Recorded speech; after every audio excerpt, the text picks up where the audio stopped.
अल्लाह सबसे बड़ा है। ये अकबर बादशाह का नाम नहीं है, ये ईश्वर का नाम है, ये खुदा का नाम है और उसका गुणगान हो रहा है, उसका जय जयकार हो रहा है। कायनाथ वीसी रूपाणु देवासी घोषितो जनासी ये गला तो उसका नाम बुलंद हो रहा है, अकबर बादशाह का नहीं। उस बेचारे का कसूर नहीं, कसूर किसका है? तेरा कसूर है, तूने बोला नहीं, तेरे को मालूम होते साथी बोला नहीं। अजान का कम से कम मतलब अल्लाहू अकबर, अल्लाहू अकबर, अल्लाह सबसे बड़ा है, अल्लाह सबसे बड़ा है, सबसे श्रेष्ठ। उससे बड़ा कोई है? वो सबसे बड़ा श्रेष्ठ है। अशहदु अल्ला इलाहा इल्लल्लाह, मैं साक्ष्य देता हूँ कि वो एक है, अकेला है। मैं साक्ष्य देता हूँ अशहदु अन्ना मुहम्मद रसूलुल्लाह, मैं ये भी साक्ष्य देता हूँ कि मोहम्मद सल्लल्लाहु अलैहि वसल्लम उसके पैगंबरों में आखिरी पैगंबर। और भी पैगंबर आए, ये आखिरी पैगंबर। सारे देशों में पैगंबर आए, ये आखिरी पैगंबर। ये गवाही देता हूँ। हैया अलस सलाह, हैया अलस सलाह, आओ नमाज की तरफ, आओ नमाज की तरफ। जिंदगी में नमाज ये सात्विकता, ये नमाज क्या है? ओबीडियंस। अल्लाह बुला रहा है, आजा। अल्लाह ने बोला छोड़ दे घर बार, छोड़ दे। अल्लाह ने बोला झूठ छोड़ दे, छोड़ दे। अल्लाह ने बोला शराब हराम है, खत्म बात, हराम।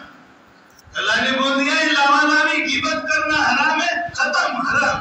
अल्लाह ने बोला हुंडा हराम है, हराम, खत्म, हराम। ये अलामत है। मैं उसकी ऑर्डर सुनने को तैयार, मैं उसका बंदा हूँ। किसका बंदा हूँ? उसका बंदा। बंदा किसको बोलते? सुनता उसको बंदा बोलते, कि सुनकर अनसुनी करता उसको बंदा बोलते। मेरे दवाखाने में कंपाउंडर है, मैंने बोला इसको भाई इंजेक्शन दे दे, इसको जरा पेनिसिलिन, उसने उठा के दे दिया टेटानस का इंजेक्शन। दिलं काय फोकस केला। कदाचित रमजान एवढ्या सोप्या पद्धतीने मलाही कळाला नव्हता। एक सांगितलं त्यांनी रोजा आणि दुसरा कुराण। कुराण आणि धर्मग्रंथाबद्दल तर आपल्याला माहितच आहे, परंतु रोजा सांगताना रोजा फक्त उपवासापुरता किंवा उपवास सोडण्यापुरता मर्यादित नसून कान, नाक, हात, पाय म्हणजे आपल्या जगण्याचे प्रत्येक जेवढे काही आयाम आहेत आणि दैनंदिन वागण्याचे जे काही आयाम आहेत त्यामध्ये कसा आचरणात आणला पाहिजे रोजा। आणि रोजा काय फक्त मुस्लिमांपुरता मर्यादित नसून हा सर्व धर्मियांमध्ये आहे, फक्त त्याचं नाव वेगवेगळं आहे, ते करण्याची पद्धत वेगळी आहे। हे सुद्धा त्यांनी अतिशय चांगल्या पद्धतीने समजावून सांगितलं आणि त्यांच्या बोलण्यामुळे खरंच आज मला कुराण अजून जास्त डिटेल वाचण्याची इच्छा निर्माण झाली आणि मी ते 100% वाचेल।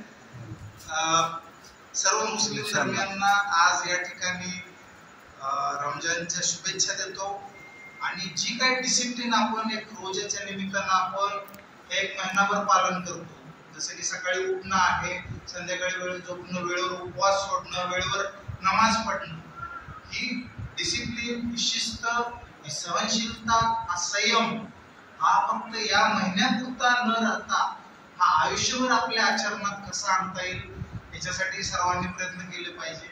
दुसरा मुद्दा डॉक्टरांनी सांगितला कुराण।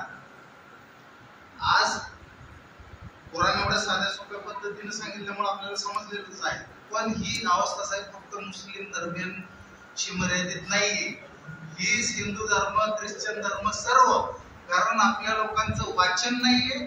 त्यामुळं या लोकांना जे लोक ज्या पद्धतीनं कुराण सांगत आहे, ज्या पद्धतीनं भगवद्गीता सांगत आहे, ज्या पद्धतीनं बायबल सांगत आहे, त्याच पद्धतीचं आचरण आपलं होत चाललेलं आहे। तर हे चुकीचं आचरण न करता जे काही त्याचा मूळ गाभा आहे तो आत्मसात करण्याचा प्रयत्न सर्वांनी केला पाहिजे। आणि हीच खरी म्हणजे धर्मग्रंथ हे वेगळं काही नसून आपण जे अतिशय खराब असतात, त्यामुळे मधून मधून मी इकडून मोताळावरून पिंपळगावच्या मार्गे जातो, परंतु आज कधी मला गावात येता आलं नाही, बाहेरच्या बाहेर खामगावला जाऊन तिकडे सेवा करायचं। आज मला पिंपळगाव घ्यावं लागलं आणि यायची इच्छा होती ती आज पूर्ण झाली। त्यासाठी मी तुमच्या सगळ्यांचा आभारी आहे, तुम्ही मला बोलवलं तिथे आणि माझे सर्व अधिकारी आलेत, ते माझे सर्व लोक आलेत। आगामी जे रमजान ईद आहे होणार त्या रमजान ईद साठी तुम्हा सगळ्यांना, बंधू भगिनींना सगळ्यांना माझ्यातर्फे, बुलढाणा जिल्हा पोलीस दलातर्फे आणि मी स्वतः